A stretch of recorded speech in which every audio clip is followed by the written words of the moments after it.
Depuis 7 ans, elle est l'héroïne de la série télévisée Boulevard du Palais sur France 2, dans laquelle elle incarne le juge Nadia Linz, figure bien connue du petit écran francophone. Elle promène son sourire et son charme de rôle en rôle, de séries télévisées en pièces de théâtre et triomphe depuis 2005 sur la scène parisienne avec Les Héritiers. Nous allons la découvrir tout au long de cette semaine dans VIP à travers son parcours de comédienne, son enfance suisse à Lausanne, l'évocation des valeurs qui lui tiennent à cœur, ses croyances aussi. Anne Richard, bonjour. Bonjour. Madame le juge, bonjour. Bonjour. On peut dire ça? Tout le Oui. monde doit vous le dire quand on vous croise dans la rue. Oui, pas mal, oui. On Oui. dit bonjour Madame le juge. Voilà, quand on incarne depuis 7 ans la même personne, la même héroïne, ça vous colle un peu à la peau, quoi. Oui, mais c'est pas désagréable. Ça veut dire que les gens apprécient nos films et qu'ils ont envie de nous retrouver surtout. C'est surtout ça qui est très agréable. Vous qui êtes une héroïne de séries télévisées qui marche bien, on dit souvent que la télé, c'est le média populaire. Vous sentez cette popularité, effectivement, et cette sympathie du public Oui, très pour fort, vous? très fort. J'ai l'impression d'être venue chez les gens et que je fais partie de la famille. De temps en temps, il y a des gens, bon, évidemment, les gens me reconnaissent dans la rue, puis certains se disent, tiens, mais c'est comme s'ils se disaient, mais on est amis. Des fois, ils n'arrivent pas à mettre un nom et ils sont persuadés que je suis l'amie de la famille. Je suis obligée de leur dire, non, non, on ne se connaît pas, vous savez. Alors après, il dit, mais si, je suis sûre. Non, non, je suis actrice. Ah, puis tout d'un coup, ça revient. Donc vraiment, j'ai l'impression d'être effectivement une actrice populaire, comme on dit. Et votre carrière, elle avait commencé plutôt au cinéma, au théâtre, puis d'un seul coup, ça a été la télévision vous est tombée dessus. On entend souvent dire, les acteurs de cinéma qui ne veulent pas se lancer à la télé, que c'est pas pareil, que c'est pas du grand art, etc. Comment vous le vivez, vous? Moi, je crois que maintenant, ça a beaucoup changé parce que quand on voit les distributions de télévision aujourd'hui, il y a énormément d'acteurs de cinéma. C'est dans l'autre sens où que ça marche moins bien. Moi, c'est vrai que je ne me suis pas posé du tout cette question-là. J'ai commencé par faire du théâtre, j'ai commencé par faire un petit peu de cinéma. Et puis après, on m'a offert des très beaux rôles à la télévision. Donc, je ne me suis posé aucune question. C'est aujourd'hui que je me pose un peu plus de questions. Pourquoi les barrières ne s'ouvrent pas plus facilement? Mais là, c'est vrai que moi, par chance, ça faisait longtemps que j'avais envie de revenir au théâtre, que j'en parlais. Ça faisait longtemps que je n'étais pas montée sur une scène. Et j'ai eu cette chance extraordinaire de pouvoir le faire. Et je crois que c'est aussi comme ça qu'on casse les barrières en allant d'un univers à un autre. Et ça, c'est un plaisir immense. On a du mal à se rendre compte, quand on ne connaît pas bien ces métiers-là. On se dit, alors, elle est à la télé, elle est au théâtre, comment elle mène sa vie? Est-ce que c'est pas compliqué de tout faire à la fois? Est-ce qu'on a le temps d'avoir une vie privée à côté? On a l'impression que les acteurs sont, surtout ceux qui marchent, ont une vie très chargée. Mais c'est vrai, je crois qu'il y a des moments dans la vie, des périodes où on a plus de travail que dans d'autres années. Là, moi, je suis dans une période où j'ai énormément de travail. J'ai tourné Boulevard du Palais tout en jouant Les Héritiers, ce qui n'était pas facile à faire. Je dois reconnaître qu'il y a la vie privée, il n'y en avait plus. Effectivement, mais la vie privée va revenir, il va y avoir des temps libres à un autre moment.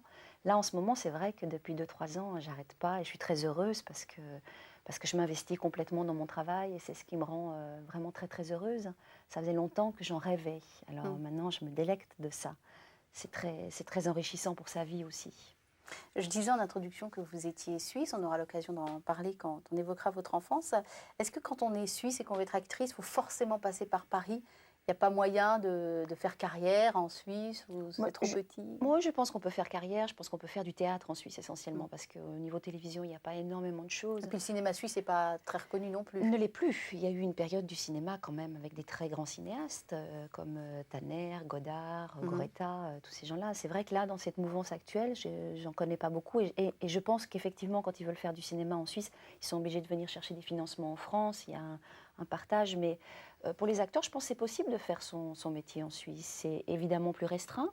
Mais ça n'a pas été votre choix? Non, moi, ce rêve de ce métier passait par Paris. C'est marrant. J'avais le rêve de Paris et le rêve de ce métier. Et les deux étaient imbriqués. Je ne pouvais pas envisager de ne pas venir à Paris pour faire mon métier. C'était mon rêve d'enfant. Et concrètement, ça s'est passé comment? J'ai eu une chance incroyable. C'est qu'au moment où j'ai eu mon bac, je devais aller à la fac parce que j'avais un peu peur. Mais en fait, je voulais rentrer au Conservatoire de Genève, Conservatoire d'art dramatique. Et puis pendant l'été, je suis venue prendre un stage d'art dramatique ici, à Paris. Un pote, il m'a dit, pendant 3 semaines, va faire un stage, comme ça tu verras si ça te plaît. Et puis le professeur, qui était Yves Pignot, qui est un acteur et metteur en scène, et qui avait cette école, m'a proposé de rester comme jeune fille au père. Pour s'occuper de ses enfants. Pour s'occuper de ces 2 petites filles qui avaient 4 ans et 8 ans à l'époque, et de rester dans l'école en même temps à l'EDA, l'entrée des artistes, où j'ai commencé en fait... Et je suis rentrée en Suisse, j'ai dit à mes parents, voilà ce qu'on me propose. Et j'ai eu cette chance incroyable, c'est que mes parents me disent, vas-y, on te soutiendra toujours. Et je suis partie, et je ne suis jamais rentrée. Je n'ai jamais retournée en Suisse. Enfin, je veux dire, je n'ai jamais revécu en Suisse.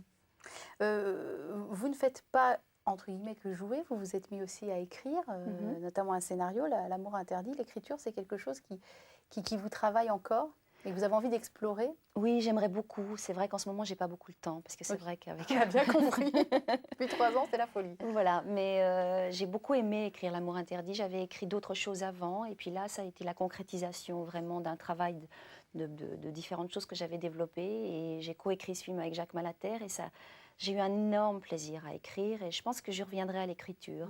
J'ai 2-3 projets comme ça avec des amis auteurs, que je collabore à l'écriture. Et à la réalisation, ça vous tente? Ah non, pas du tout. Je serais incapable de faire ce métier. C'est un métier, pour moi, qui est hors de mes possibilités. C'est un métier de choix. Et je suis quelqu'un qui a beaucoup de difficultés à faire des choix. C'est un métier où on vous pose des questions sans arrêt. Qu'est-ce que tu veux? Quelle couleur? Quel plan? Et tout ça. C'est un métier de décision et de chef d'entreprise, quelque part, un métier de réalisateur. Moi, je serais incapable de faire ça. En 2003, vous avez eu un prix suisse, un très joli prix, qui est le prix du rayonnement. Oh. Et c'est joli, c'est vrai, entendre le prix du rayonnement qui est attribué donc à des personnalités suisses qui rayonnent. Ça vous a fait quoi dans ce Ça m'a beaucoup amusé. amusé. C'est vrai que ça vous va bien, mais qu'est-ce que ça vous a fait de vous dire, tiens, ils ont considéré qu'en 2003, c'est moi qui rayonnais? Oui, mais ça m'a fait très plaisir. C'est une reconnaissance aussi de mon pays, comme quoi je représentais un peu la Suisse à l'étranger, en tout cas pour les Suisses. Donc c'est très flatteur. Ça m'a fait beaucoup rire quand je disais j'ai eu le prix du rayonnement, tout le monde se marrait. Mais oui, ça m'a beaucoup touchée. Et vous comprenez pourquoi vous l'avez eu? Bah, je pense que c'est parce que je pense qu'il y a 2 choses. Je pense que c'est parce que je représente mon pays avant tout, ici essentiellement en France, et que c'est assez rare. C'est vrai que les Suisses s'expatrient et puis il y a aussi cette chose, c'est que voilà, je revendique aussi le fait d'être suisse. Enfin, je suis aussi française, mais j'ai aussi cet attachement à mon pays. Donc, je pense que c'est aussi, on me l'offrait aussi pour cette reconnaissance-là. Maintenant, rayonner, je ne sais pas, j'espère qu'à l'image, je rayonne. Oui, à mon avis, ça a quelque chose à voir avec votre sourire. Je ne peux pas me permettre de le dire, je ne le sais pas. Bon, on va vous laisser rayonner pendant toute cette semaine dans VIP. Anne Richard, merci beaucoup. Merci beaucoup.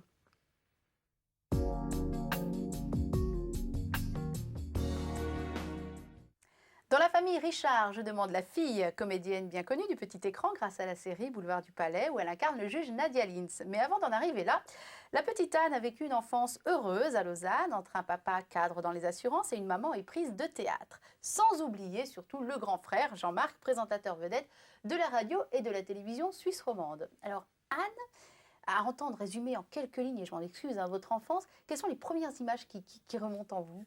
Oh bah c'est une enfance heureuse, sereine, des parents aimants.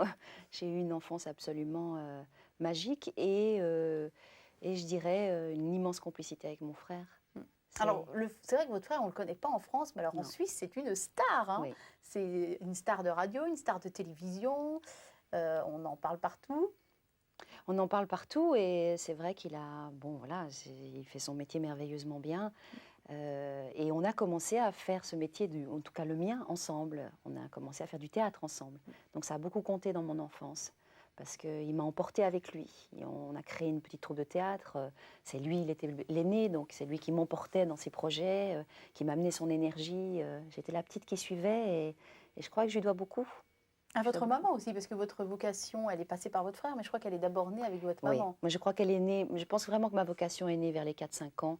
Vous savez, quand on est gamin et qu'on vous fait lire des poèmes devant le sapin de Noël, il y en a certains qui font du piano, d'autres c'est les poèmes. Moi c'était les poèmes et les petites scénettes et tout ça. Je crois que ma vocation a commencé comme ça. Vous parliez du lien, enfin de l'amour qui régnait dans cette famille. On sent que cette famille est importante pour vous et du lien particulier avec votre frère. Vous avez cherché, vous, à reproduire ce modèle familial ou pas? Je ne crois pas que vous ayez d'enfants. Non, pas du tout. Ouais. Étrangement, j'ai pas de famille. Enfin, je veux dire, j'ai pas construit une famille. Pas encore? Pas encore. Ça fait partie aujourd'hui de mes désirs et de mes rêves.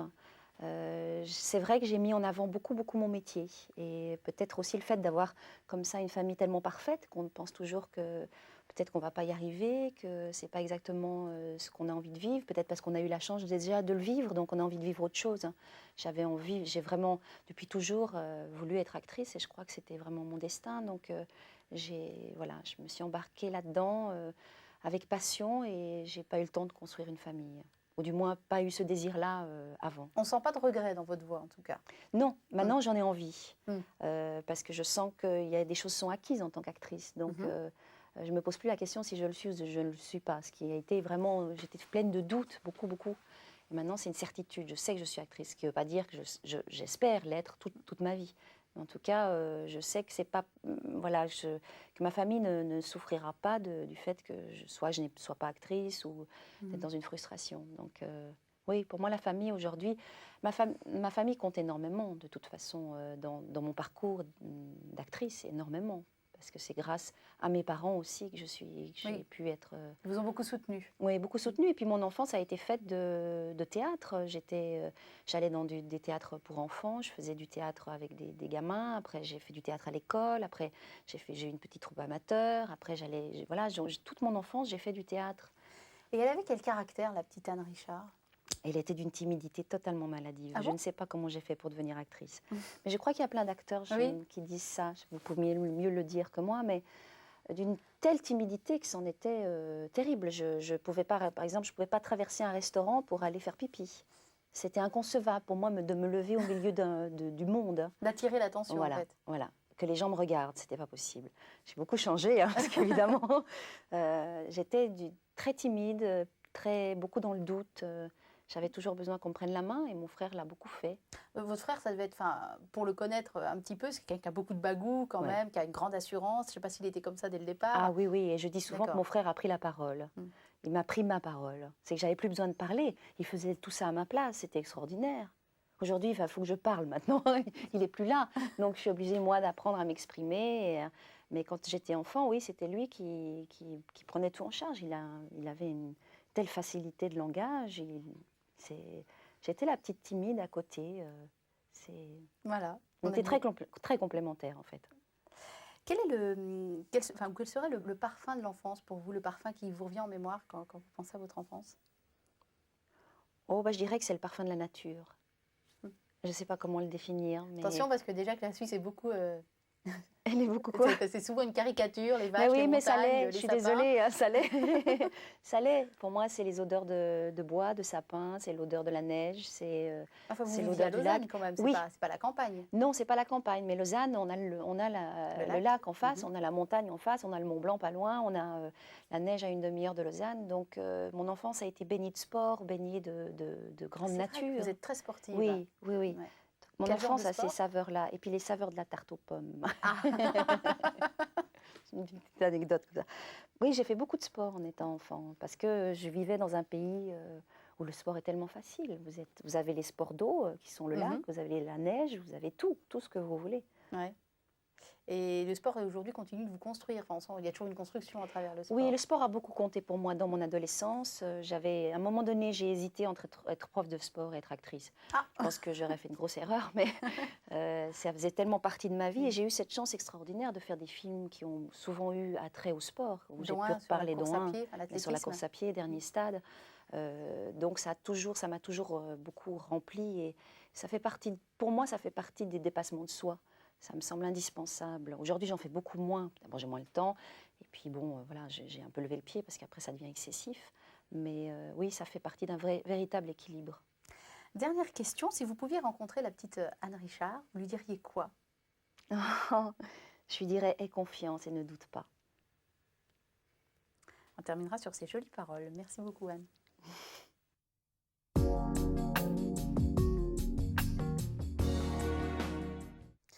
Il a été et reste l'idole de plusieurs générations. On lui doit des succès inoxydables comme Alexandrie Alexandra, Belle Belle Belle, Le lundi au soleil, Le téléphone pleure, Le mal aimé, etc., etc.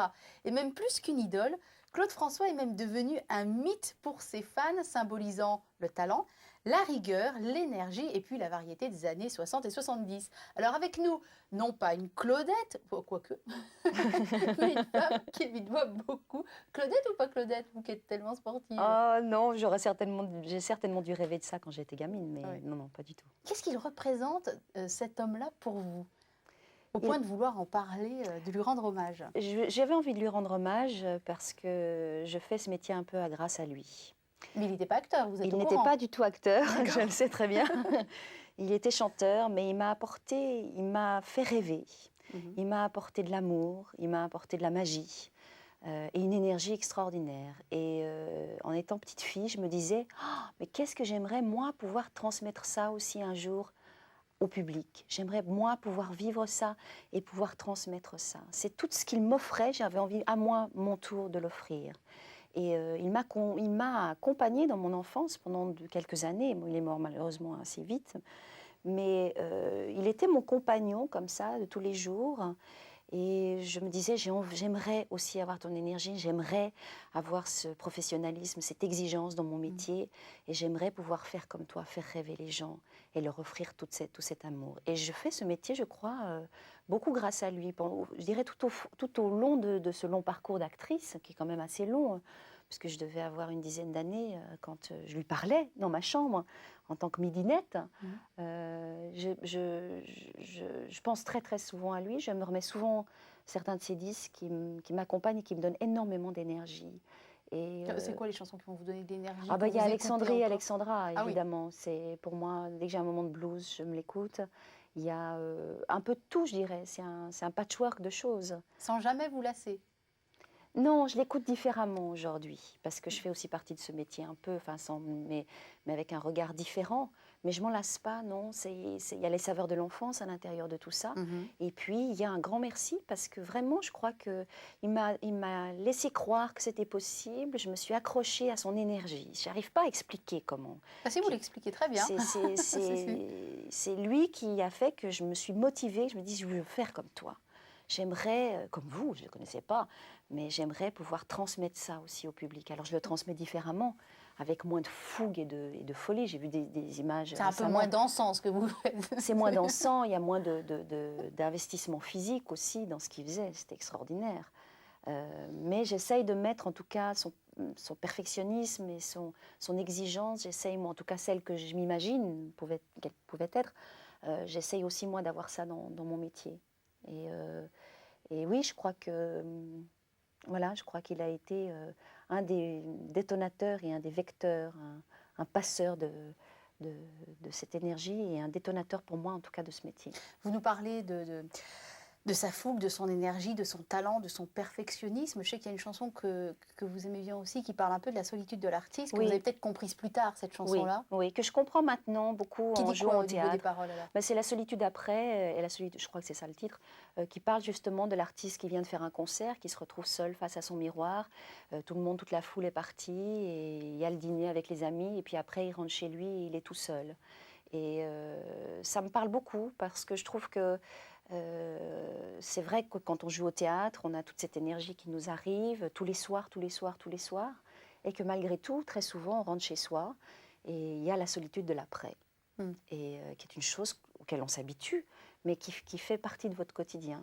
C'est qu'il y a une immense effervescence, une immense énergie, vous offrez tout l'amour que vous pouvez, vous en recevez énormément, et puis après, il n'y a plus rien. Alors, vous avez votre vie privée, mais ça n'a pas cette amplitude-là. Et elle me touche beaucoup, cette chanson. Et c'est pareil quand, par exemple, vous avez tourné un épisode de Boulevard du Palais et que le tournage est terminé. Vous êtes dans la même situation après, c'est le même vide ou... Oui, parce qu'en plus, une équipe, on est sur un tournage, on a au moins 50 personnes autour de soi. C'est une bulle un peu fermée. C'est une bulle fermée, c'est une équipe, c'est comme si on est on est une famille, quoi. Voilà, une famille pendant une courte période, et ensuite, après, il n'y a plus personne. C'est comme quand vous faites une promotion d'un film ou d'une pièce, il y a beaucoup d'effervescence. Il peut aussi arriver qu'il n'y ait plus rien derrière, oui. Il y a aussi cette solitude-là, se retrouver face à soi-même. Alors, c'est pour rigoler, mais petite interview Claude François. Vous sentez-vous parfois mal aimé? Oui, complètement. Pendant, ma mère se moquait de moi d'ailleurs. Elle me disait, pour moi, ça fait partie. Je suis cette chanson.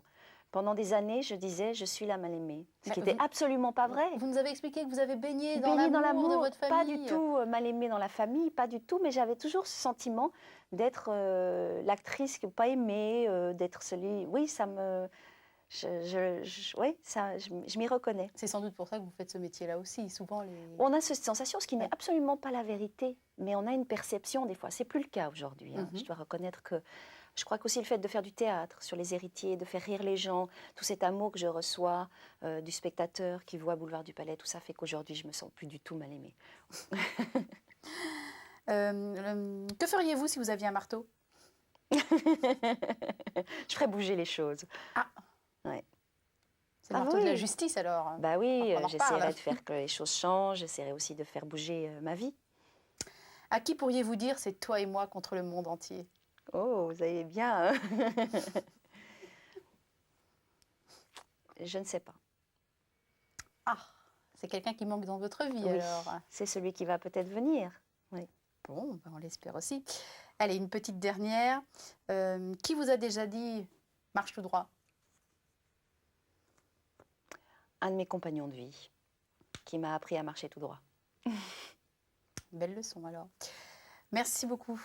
Merci beaucoup Anne Richard pour cet hommage à Claude François, qui doit nous regarder de là-haut, qui doit suivre cette J'espère. émission. Merci Anne.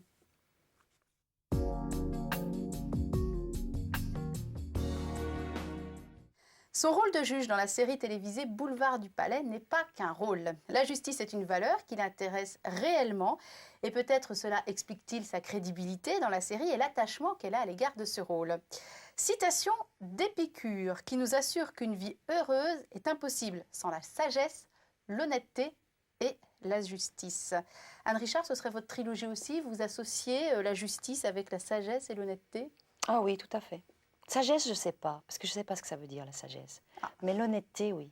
Oui, Ouais. oui. L'équité, l'honnêteté, je pense que c'est une des choses essentielles. En tout cas, dans ma vie, à moi, c'est vrai que j'essaye d'être toujours le plus juste possible. Alors c'est rigolo quand même que vous qui ayez Oui. ce rôle de juge ayez répondu la justice. Je ne sais pas si vous l'avez fait exprès ou pas, mais en tout cas c'est une valeur qui vous travaille et qui vous importe. Oui, c'est une valeur qui fait partie de moi. J'ai toujours, c'est une des choses qui me révolte le plus, c'est l'injustice. Une des choses qui va me bouleverser, c'est l'injustice. Je pense qu'on rencontre des rôles comme ça, c'est pas par hasard.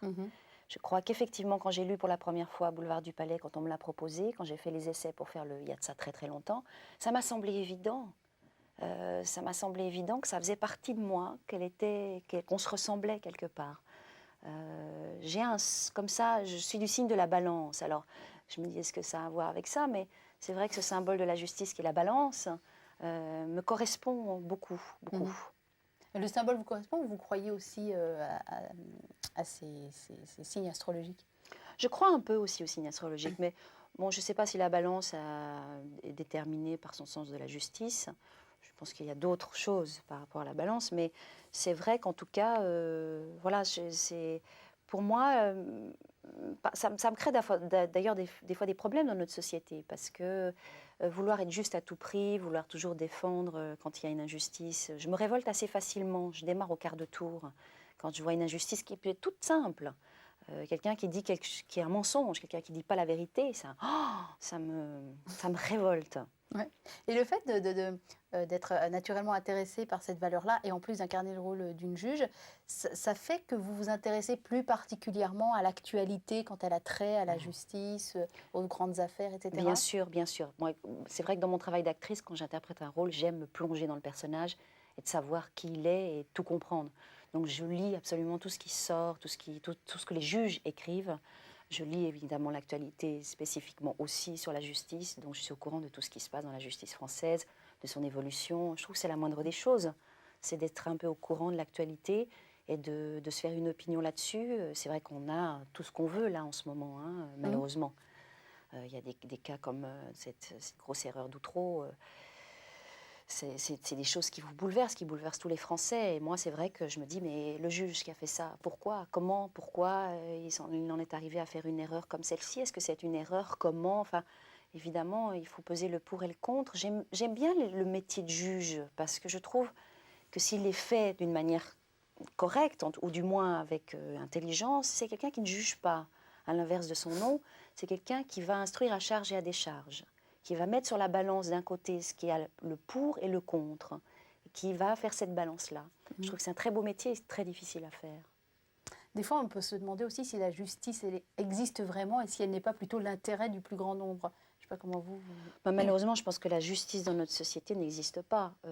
Il suffit de regarder les continents sur lesquels on vit. C'est vrai que c'est une injustice totale. L'Afrique, par exemple, pour moi, c'est de l'injustice profonde. Comment on laisse mourir des millions d'enfants comme ça de faim, alors que nous, on est gavés et qu'on en a trop, qu'on fait des indigestions.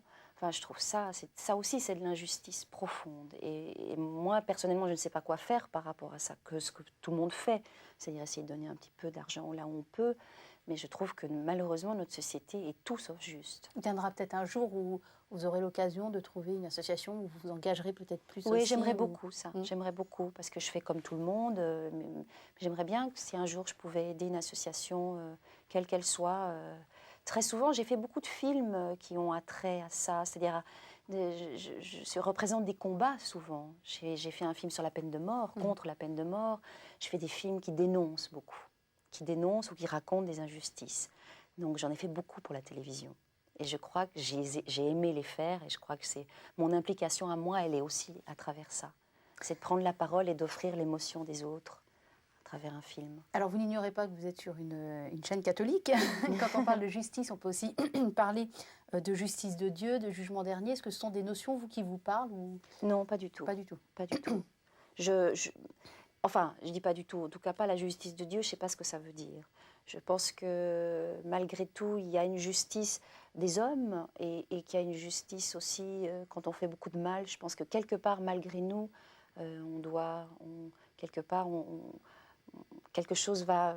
je ne sais pas, il se passera quelque chose probablement dans la vie, des petites choses qui vont faire que vous dites « Ah ouais, bien sûr ». Montesquieu, j'ai pris une citation de Montesquieu, extrait de l'Esprit des lois, qui compare la justice humaine avec la justice divine et qui dit que la justice humaine, qui ne voit que les actions, n'a qu'un pacte avec les hommes qui est celui de l'innocence, tandis que la justice divine, qui voit les pensées, en a deux, celui de l'innocence, mais aussi du repentir. C'est beau. Ça laisse de quoi ouais. Non, c'est beau. C'est très juste. Ouais. Ça laisse de quoi réfléchir. Ouais. Dernière question, quelle est la personne qui symbolise le mieux cette valeur pour vous, cette valeur de la justice donc? Alors, je me suis beaucoup posé la question, et évidemment par rapport je dirais au rôle que je joue, je crois qu'il y a eu un homme qui a beaucoup compté, qui est Badinter. Voilà.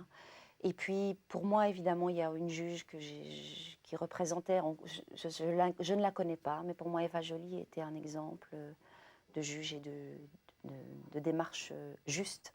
C'est peut-être utopique, je ne sais pas. En tout cas, pour moi, ce sont ces deux personnes-là. Et Badinter parce que parce qu'il a aidé à abolir la peine de mort. Et je crois que ça, c'est vraiment un acte de justice.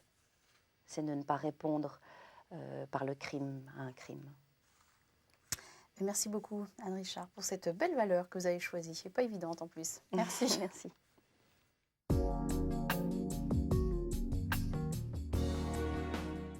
Valeur des valeurs, valeur suprême. L'amour est un thème inépuisable. Alors pour les chrétiens, c'est Dieu qui est source de l'amour. Il nous a manifesté cet amour en donnant son Fils unique pour que nous vivions par lui.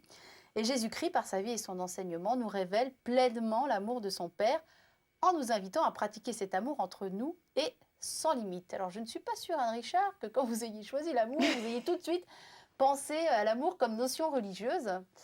Non. Non, pas du tout. Pas du tout même. Enfin, elle existe, bien sûr, dans mon enseignement, je l'ai appris.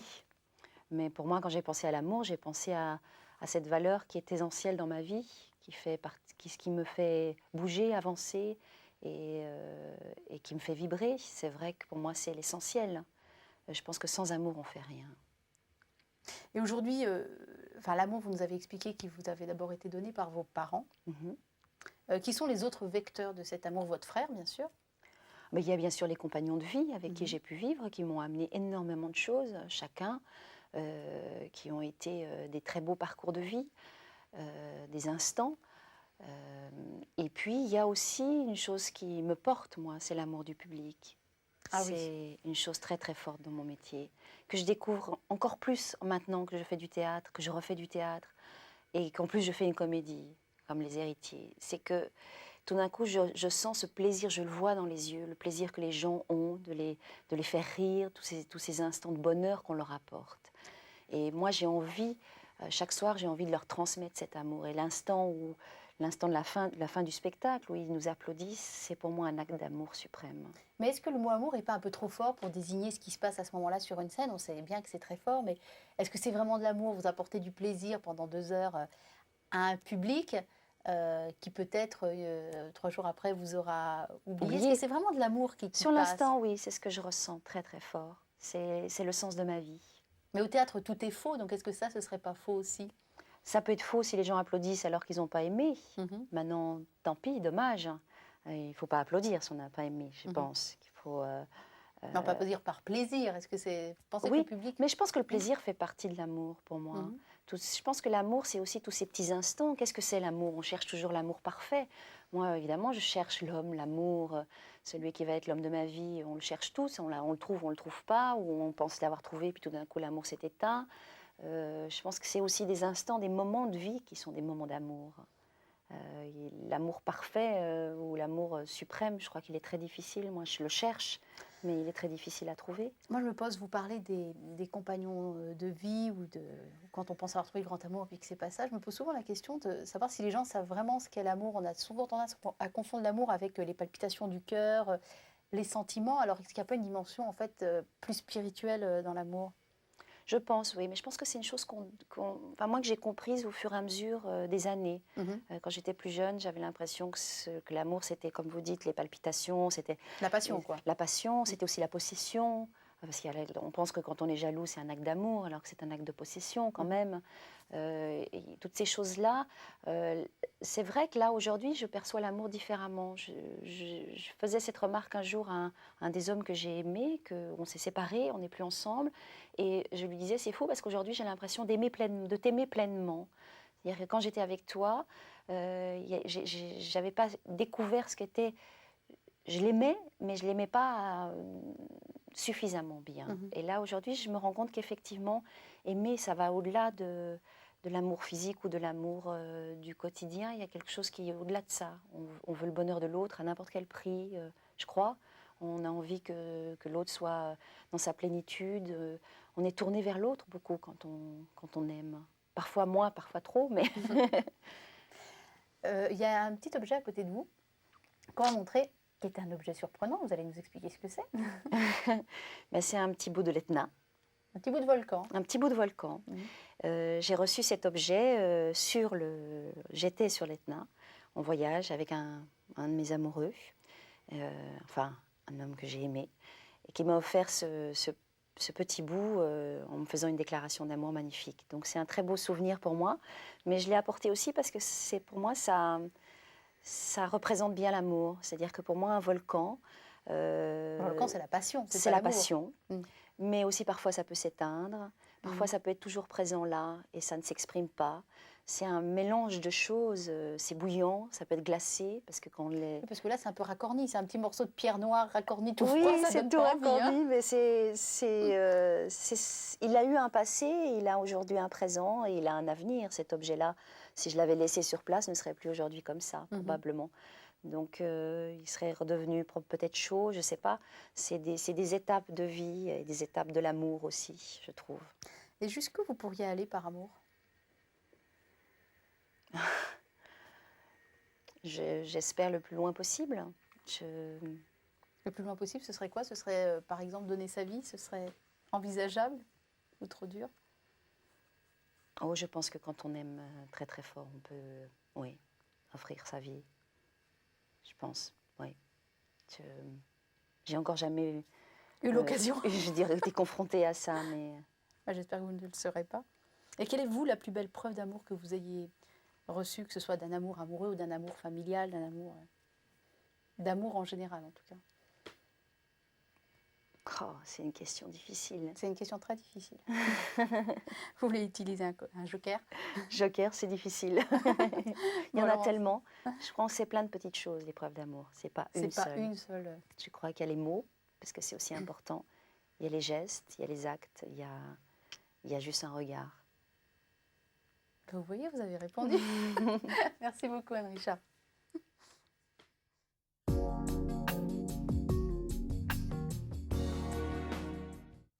Pays du respect, de la tolérance et de la discrétion, la Suisse offre un paysage religieux varié avec 2 religions dominantes. La religion catholique, majoritaire avec plus de 3 millions de personnes, et la religion protestante, deuxième église du pays avec plus de 2,7 millions de personnes. Et c'est dans cette religion que mon invité a été élevé, ou à peu près élevé, parce que ce n'était pas non plus une religion pratiquée, la religion protestante, de manière très affirmée dans la famille. Ah, vous m'apprenez quelque chose. Je croyais que Non. c'était les protestants qui étaient majoritaires. Eh bien non, mais tout le monde le croit. Ah et bah ce alors sont là, les catholiques qui sont majoritaires en Suisse. je ne Et savais j'ai pas bien ça. vérifié. Ah bon? Oh, de pas beaucoup, hein. Enfin 2,7 millions pour les protestants, 3 millions pour... Ah, j'étais persuadée qu'on pour les était en catholiques. Et majorité tous les Suisses, hein. protestants. Ah oui, tous les Suisses Tous le les pensent. Suisses en sont persuadés. Ça alors? Bah oui. Enfin vous, en tout cas, c'est la religion protestante. Voilà, moi je suis protestante, oui. J'ai été, oui, éduquée, j'ai fait mon catéchisme. Oui, on n'était pas dans une famille pratiquante. Voilà. Et pourquoi vos parents ont quand même tenu à ce que vous ayez une éducation religieuse? Oh, je pense que ça faisait partie de la tradition, qu'ils avaient envie qu'on puisse choisir un peu. Mon frère l'a été beaucoup, hein, et il a fait du catéchisme, il a même eu envie de pratiquer plus à un moment donné de sa vie. Mais je pense que ça faisait partie d'une chose comme ça, évidente, qu'on doit apprendre l'histoire de Dieu, de Jésus. Voilà. Et cette éducation religieuse, aujourd'hui, elle a des répercussions sur votre vie d'adulte? Vous lui avez donné une suite ou comment ça se passe? Non, pas vraiment, mais je pense que je suis quand même assez imprégnée de protestantisme et de calvinisme. Venant d'un pays comme la Suisse, Ça ressort dans ça quoi, par ressort exemple? dans sa manière d'aborder les choses, dans l'exigence, je sais pas, je suis tellement imprégnée de cette éducation-là. Je pense que oui, mais dans l'éthique, par exemple, et dans le côté cette volonté de vouloir toujours dire la vérité, d'être juste, d'être droit, d'être honnête. Je crois que c'est assez protestant. Et puis, il y a aussi cette chose qui est la culpabilité qu'on porte sur nos épaules, parce que chez les protestants, il n'y a pas du tout, vous ne pouvez pas vous confesser, ça n'existe pas. On se confesse directement à Dieu, je crois. Oui, donc on porte en fait ses fautes et on ne s'en libère pas. Et je trouve que c'est un pays qui a une notion de la culpabilité assez forte. Moi, j'essaie de m'en dégager parce que je trouve que ça fait du mal plus qu'autre chose. Donc c'est plus que d'une éducation religieuse, c'est une manière d'être d'un pays entier qui est comme ça. Enfin, j'ai l'impression en tout cas. Et aujourd'hui, Dieu a une place dans votre vie. Il existe pour vous? Non, moi je ne crois pas en Dieu, du moins je ne crois pas en Dieu tel qu'on le représente. Je crois être ce qu'on appelle agnostique, c'est-à-dire que je crois en quelque chose, mais en quelque chose de différent. Je crois que j'ai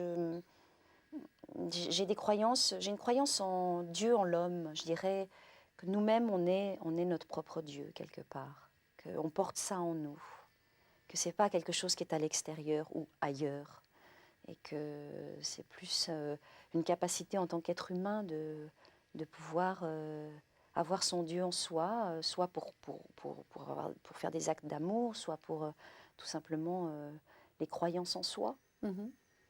Mais malgré tout, vous nous dites que vous croyez en une instance supérieure. Je crois en quelque chose, mais oui, je crois aux anges, alors c'est... Ah bon? Oui. Alors, je ne sais pourquoi pas. aux anges les anges sont, en tout cas dans la religion chrétienne, sont des envoyés de Dieu, des messagers de Dieu. Oui, oui. Mais je ne sais pas. Pour Donc moi, vous croyez à ces messagers, mais pas à lui. Voilà. Pourquoi pas, hein? Donc peut-être que je crois en lui, je ne sais pas. Je n'arrive pas à y croire. Je n'arrive pas à croire à ça. Et alors pourquoi aux anges? Parce que vous sentez que vous avez un ange qui vous accompagne? Voilà, j'ai Comment l'impression ça se passe? d'avoir une croyance. Soit est-ce que c'est moi qui ai développé cette propre croyance en mon Dieu personnel, intérieur, qui fait que je l'extériorise en pensant que je suis accompagnée dans mon parcours. C'est une chose assez neuve pour moi. Je crois en une présence à mes côtés, quelqu'un qui est là pour prendre soin de moi, pour me guider, pour m'accompagner. Qui serait un ange ou qui serait quelqu'un que vous avez connu dans votre vie et qui est mort ou... Alors, c'est un mélange de plusieurs choses. Je crois d'abord aux anges, oui. Je ne sais pas qui ils sont. Est-ce que ce sont des âmes? Je ne sais pas. Je crois en quelque chose. C'est très vague, hein, je suis désolée. Et puis, à part ça, c'est vrai que je crois à la présence des gens que j'ai aimés, qui sont décédés. Je pense qu'ils sont par là, qu'ils sont là, que je suis en connexion de temps en temps avec eux, comme ça, en me disant, c'est vrai qu'elle doit me voir, je pense qu'elle doit m'entendre, elle doit observer ce que je Quand vous fais. dites elle, vous pensez à votre grand-mère. Je pense à ma grand-mère, oui, spécifiquement, oui, à ma grand-mère maternelle. Qui était très, très pratiquante, elle ou... Pas du tout, non, mais j'étais très très proche d'elle et je l'aimais énormément. Et voilà, j'ai l'impression qu'elle est toujours là, à mes côtés. Alors justement, qu'est-ce qu'on devient après la mort pour vous? Puisqu'il y a quand même une instance supérieure, il y a des anges, il y a des êtres qui nous Alors là, accompagnent. tout d'un coup, je deviens complètement cartésienne, parce que je suis quand même assez cartésienne. Peut-être que je le deviens moins, puisque je crois aux anges, mais je crains malheureusement que la mort, c'est la fin, quoi. Mais j'ai envie de ne pas me dire ça, parce que c'est tellement difficile de se dire qu'une fois qu'on est mort, il n'y a plus rien. Je pense que c'est ça, pour le moment, mais en même temps, je crois à la présence de l'âme par là. Donc c'est très confus pour moi, en ce moment, très très confus. Oui, parce que l'âme, c'est aussi cette capacité qu'on a à communiquer avec le divin. Oui, donc c'est pour ça que c'est très confus. Pendant des années, j'ai dit que je ne croyais pas, que j'étais athée, et puis tout d'un coup, j'ai transformé ça en agnostique. On va revenir dans 10 ans. Voilà. Et là, je vous dirais peut-être, c'est assez diffus, mais c'est vrai que depuis que j'ai cette croyance dans les anges, j'ai cette croyance en cette présence, cet accompagnement au quotidien, aussi dans la croyance en moi-même, que je suis capable de faire des choses aussi et que je crée ma propre vie, ça va beaucoup, beaucoup mieux. Je suis beaucoup plus positive, ma démarche de vie, le sens de ma vie a un vrai sens. Moi, je crois que ce qui compte, c'est que vous êtes en recherche, en chemin, et c'est déjà beau. Dernière question, si Dieu existait et que vous allez être amené à le rencontrer le jour de votre mort, vous lui diriez quoi? Oh, pas si vite.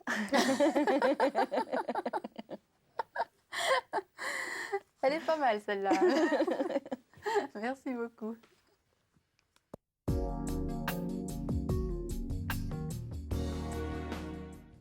C'est l'heure de la dernière conversation avec notre comédienne de la semaine, Anne Richard. La dernière conversation, traditionnellement, est constituée de petites questions qui partent un petit peu dans tous les sens. Des fois bizarres même, mais oui. Waouh! On fait comme on peut. En général, les gens font comme ils peuvent pour y répondre. Est-ce que vous êtes prête, Anne? Je suis prête. Alors, est-ce que vous êtes une bonne comédienne? Je sais que c'est dur. Oh mon Dieu! J'espère. Est-ce que vous avez une devise qui vous guide dans la vie? Ou une phrase que vous aimez bien, à laquelle vous pensez souvent? Avance. Ah oui. Oui. Ouais. Avance. C'est comment la phrase? Si tu n'avances pas, tu es mort. Ah ça, je sais pas. Comme ça. Mais c'est une chose qui est assez récurrente. D'accord. Qu'est-ce que réussir sa vie d'après vous? Oh là là, ces questions. Mais c'est d'accomplir ses rêves. Et c'est vrai que moi, j'ai accompli en tout cas certains de mes rêves, mes rêves d'enfant. Accomplir sa vie, oui, je crois que c'est ça. C'est accomplir ses rêves d'enfant, en fait. Y a-t-il quelque chose qui vous comprime encore? De quoi n'êtes-vous pas libre? Je crois que... Je dirais la timidité. Ah, encore? Oui, oui. Je crois que c'est encore très là, que c'est un travail quotidien, tous les jours. Enfin, vous êtes une très bonne comédienne, parce que là, on voit rien. Ce qui répond à la première question. Merci. Quel est le plus beau compliment que l'on vous ait fait? Est-ce que vous vous en souvenez? Il n'y en a pas un précisément. Je dirais que les plus beaux compliments, c'est quand je croise du public dans la rue. Et c'est marrant parce que très souvent les gens me disent oh, j'aime beaucoup ce que vous faites, continuez. Ça, c'est une chose magnifique. À quoi pourrait ressembler le bonheur parfait d'après vous? Oh là. Mais je dirais qu'il y aurait beaucoup d'amour, beaucoup de travail et et du bonheur pour mon entourage. D'accord, maintenant je veux du concret. Je veux une situation concrète. Une situation concrète. Ouais. Là, aujourd'hui, Il faudrait rajouter quoi dans votre vie pour que ce soit voilà, le bonheur parfait? ça serait que je retombe à nouveau amoureuse. D'accord. Ça serait le bonheur parfait. Quel est l'objet auquel vous tenez le plus? Quel est l'objet auquel Auquel je vous tiens tenez le plus? Oui. Ah Ah, Ah bah oui, bien sûr, pardon. alors voilà, on instaure des codes dans les émissions de télévision et ça marche jamais. On va la faire. Quel est l'objet auquel vous tenez le plus? C'est cette bague que Voilà, je qu'on porte va à la main. montrer. Voilà. Alors, racontons l'histoire de cette bague. En fait, c'est ma grand-mère qui me l'a offerte le jour de ses 90 ans. C'est une bague que j'ai reçue il y a très très longtemps. C'était la meilleure amie de ma grand-mère qui lui a offerte pour moi. J'avais 20 ans à l'époque et ma grand-maman a dit à sa meilleure amie, je pense qu'Anne est trop jeune pour recevoir cette bague. Je la lui offrirai lorsque j'aurai 90 ans. Et à l'époque, elle avait quel âge, votre grand-mère, quand elle a dit ça? Elle devait avoir une soixantaine d'années, quelque chose comme ça, 70 ans. Et je trouve que d'abord, c'est un cadeau magnifique, parce que c'est un cadeau de passation, de confiance, et puis c'est une confiance sur la vie extraordinaire. De se dire dans 30 ans, 20 ans. Voilà, je la lui donnerai parce qu'elle aura l'âge de la recevoir. Et je l'ai reçue et c'est une chose qu'elle je tiens beaucoup. Que vous portez tous les jours? Non, je n'y arrive pas.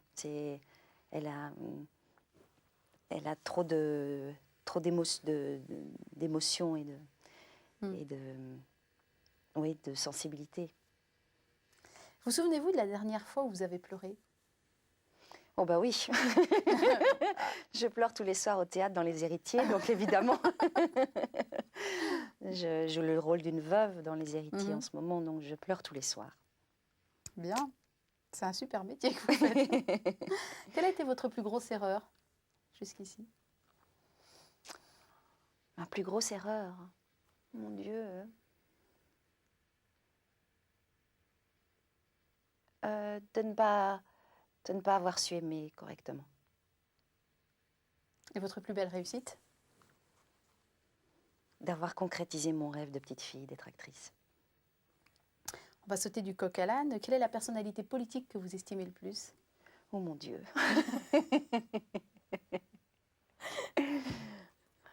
Que j'estime le plus? Oui. Aucun. Ah oui, à ce point-là. Je suis très déçue et oui, j'arrive pas à estimer, en tout cas, c'est pas le mot. Je peux avoir des préférences, mais non, je fais partie des gens un peu désabusés et déçus par les hommes politiques. Quel rapport entretenez-vous avec l'argent? Oh, c'est très compliqué. J'ai l'impression que j'en gagne quand même plus qu'avant. Et en même temps, j'arrive pas à m'y faire que j'en gagne plus qu'avant. Pour ça, je crois que je suis restée un peu suisse. Je fais attention, très attention, parce que je sais que ce métier peut s'arrêter demain. Ah oui, vous avez un compte en Suisse, d'accord. Non, pas du tout. Non, je suis assez économe, voilà, c'est ce qu'on va dire. J'essaye de faire attention, de ne pas me retrouver en difficulté, parce que ce métier d'acteur est assez fragile. Oui, vous êtes intermittente du spectacle. Oui. Eh ben voilà, tout est dit. Il y a une conversation, on avait parlé de Claude François, puis on a oublié de chanter du Claude François. Oh non! Et moi, je crois un petit bout pour terminer en beauté l'émission de Belle, Belle, Belle. Ça mange pas de pain. Oui, mais alors je chante très faux, mais juste pour vous faire plaisir. Hein, parce que... Écoutez, je sais que l'exercice est difficile. Oh, c'est épouvantable. Allez, un petit bout de Belle, Belle, Belle. C'est un jour mon père me dit, fiston, je vois sortir le soir. À ton âge, il y a des choses qu'un garçon doit savoir. Les filles, tu sais, méfie-toi, c'est parce que tu crois, elles sont toutes belles, belles, belles comme le jour. Mais vous chantez pas faux belle, du tout. Belle, belle comme l'amour. Par rapport à Claude François. Quand on est comédienne, il faut savoir tout faire. Oui. On est prouvé quand même. L'émission se termine. Anne Richard, merci beaucoup Merci beaucoup à vous. D'être venue participer avec votre sourire. Vous voyez, on parlait de rayonnement au début d'émission. Oui. Je crois que c'est ce qu'on a vécu dans toute l'émission. Oh, c'est très gentil. C'est un peu de rayonnement. Mais merci beaucoup à vous. C'était avec grand plaisir. On vous souhaite quoi alors? On vous souhaite quoi pour la suite? Du bonheur. Ouais, c'est bien, du bonheur. Ça roule. À vous aussi. Oh, merci. Au revoir.